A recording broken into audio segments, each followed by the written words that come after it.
Outside a Korean rural town, married couple Jae-gu and Sun Young run a roadside garage, but unfortunately they don't have many clients. In fact, most drivers don't even notice their little shop. This means they're barely making enough to survive, and this makes Sun Young's relationship with her family tenser than it already was. They never approved of Jae-gu because of his low status and his sterile seed, and now that Sun Young has to help the household by making dolls just for a few cents only makes them hate him more. To make matters worse, an important construction company is working nearby, meaning they take over the roads with their trucks and block the garage from potential clients. One morning, a frustrated Jae-gu goes to the construction site to try to ask the manager and his wife Yi-ri for compensation, but after he accidentally bumps into their child, he's seen as a crazy person and taken away by security. Jae-gu ends up in the police station, where they are used to seeing him brought over for all the scenes he's always causing, and an officer reminds Jae-gu this is what he gets for not wanting to join the local shop association because their members did get compensation. Another cop informs him of some rumors regarding his father-in-law. He's the owner of the shop Jae-gu's renting for his business, and the old man is thinking of selling. On his way home, Jae-gu sees a man with a broken truck and learns he's about to scrap it, so he points out that isn't necessary yet. Just by changing the valve it can run for a few more years. When Jae-gu arrives at his house, he asks Sun Young if the rumors are true, and she confesses her dad has been frustrated because they haven't been paying taxes. Jae-gu gets angry because she's been keeping this from him, and before the argument can escalate, he leaves the house to clear his head. The idea is to get some beer and cigarettes at the local grocery store, but he can't afford both, thus he ends up only buying cigarettes, having to change to the cheapest brand as well. However, the old lady in charge remembers Jae-gu from the time he took her granddaughter to school, and as thanks, she gives him a beer can anyway. While enjoying his beer and cigarettes outside the store, Jae-gu is approached by the head of the shop association Mr. Moon and his men, who beat Jae-gu up for the advice he had given to the man with the truck.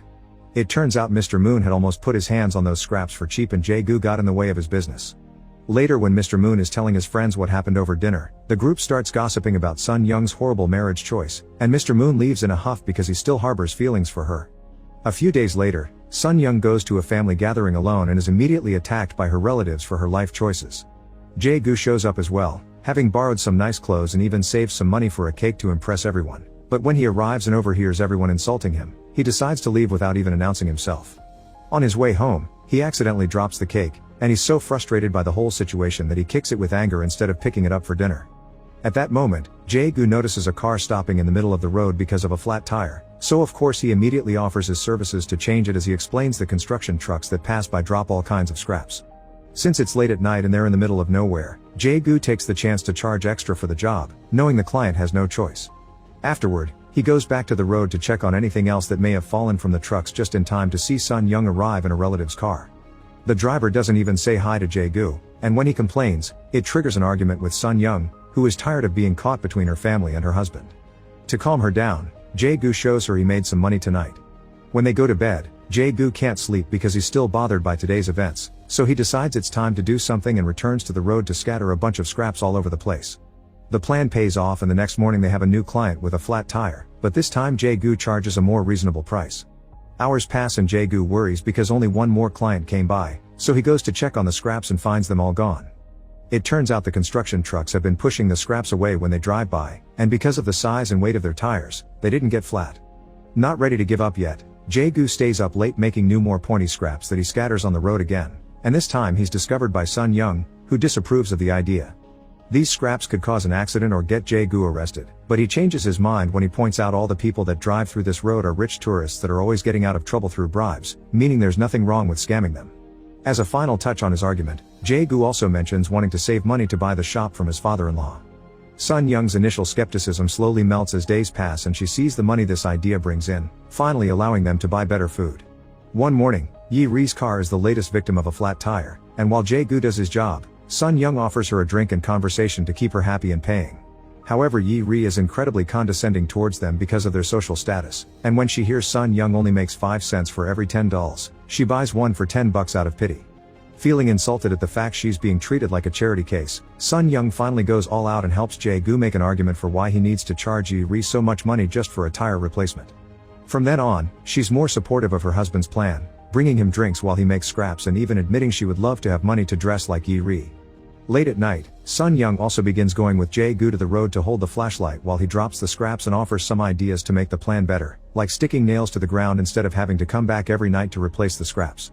One evening, they're found by a police officer that wonders what they're doing on the road at this hour, but they manage to quickly get him off their backs by pointing out he's using the police car for personal matters, judging by the fact he isn't wearing his uniform and there's a girl with him. The next morning, the couple doesn't have any clients because they're laying low for a few days after their encounter with the police. But since Sun Young's received her payment for the dolls, they decide to treat themselves with it. Jae-gu goes to the grocery store for beer and to clear his debt, taking the chance to give the kid a ride on his scooter to celebrate, and Sun Young does her hair in the salon for the first time in years. The fact the couple is doing better financially now soon reaches Mr. Moon's ears, who begins getting suspicious. When night falls, Jae-gu and Sun Young return to the road with a drill and stick their first nail in the pavement. The new plan works, and soon Jae-gu tells Sun Young she can buy as many dresses as she wants, but he won't be spending much because he wants to concentrate on buying the shop. Meanwhile, Yi rediscovers her kid has been kidnapped. When the police ask her about anyone that may have a grudge against her, she comes across the doll she bought from Sun Young and accuses the couple of being scammers. The police chief doesn't think he has enough evidence to arrest them, but things take a quick turn when one of the officers shares the fact he saw the couple behaving suspiciously on the road the other night.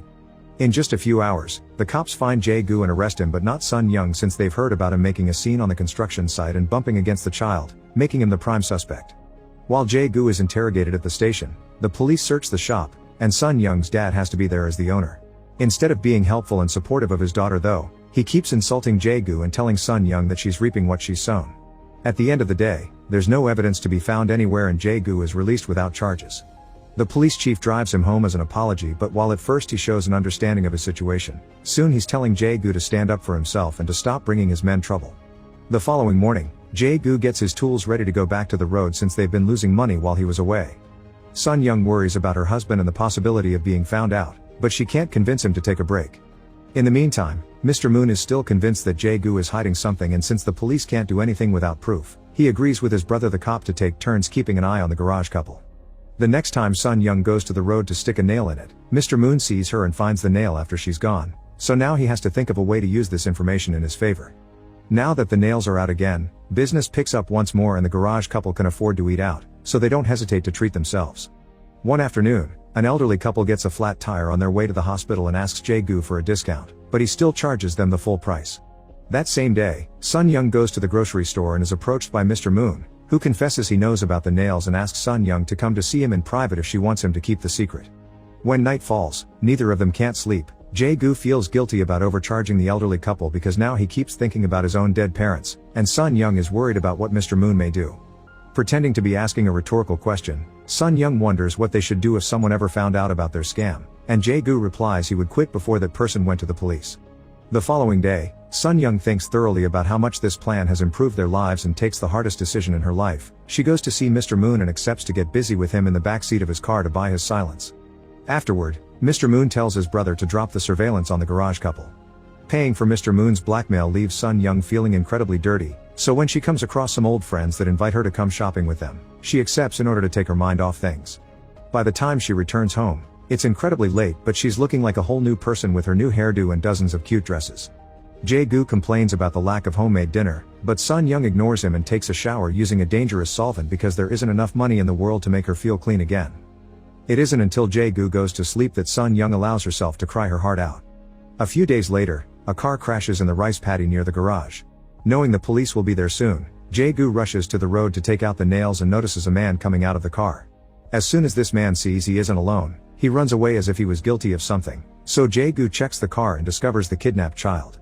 In just a couple of hours, reporters rush to the shop to interview Jae-gu, who is seen as a hero now, and even the governor comes by to congratulate him. Sun Young's father shows up too, suddenly pretending to have always loved his son-in-law just to have a chance to befriend the governor. The rescue of the child earns Jae-gu a hefty cash reward that he uses to finally buy the shop, although Sun Young refuses at first because her dad is charging them extra on purpose. Jae-gu is aware of this and buys it anyway because he enjoys being passive-aggressive toward his father-in-law while they sign the papers, shaming him in front of the whole family for scamming his own daughter. The couple also buys a nice car, but their spending doesn't stop there. Now that the town sees them as trustworthy heroes, they put nails on the road again and the business continues to bloom. They get an electric sign for the shop, fancy clothes for both of them, and even visit expensive restaurants, where they discuss the possibility of one day moving to the big city. This also means Jae-gu is getting most of the car repair business and leaving Mr. Moon with fewer clients, which causes him to call Sun Young to do more blackmailing, but Sun Young ignores his calls. From then on, a mysterious car begins following Jae-gu again. One afternoon, Jae-gu is in town enjoying a beer at his usual spot when he suddenly hears some commotion and follows a cop to the hospital, where he learns his nails have caused an accident and now a driver is hurt. While Jae-gu tries to deal with his guilt outside the hospital, Mr. Moon finds him and tells him to go away before he tells everyone that this is his fault. Startled, Jae-gu gets in his car to go home and cries when he remembers Sun Young's supposedly rhetorical question, which means she's always known about Mr. Moon. Speaking of Sun Young, she's in the middle of the road adding more nails, causing Jae-gu to finally have a breakdown and drag her home, where he tries to find the money she's been saving to burn it off. Crying, Sun Young tries to stop him and has no choice but to confess what she had to do to keep Mr. Moon quiet. Since what it's done is done, Sun Young would rather enjoy the money instead of letting her sacrifice be in vain. Overwhelmed with guilt and pain, Jae-gu rushes to the road to take off the nails, but they've done their job well and they're impossible to move, not to mention the sheer amount of them. The next morning, while Sun Young continues to enjoy her new dresses and makeup, Jae-gu borrows a truck to drive it down the road, hoping its weight will bend the nails once and for all. Make sure to subscribe and turn on notifications so you can watch more videos like this. Thanks for watching.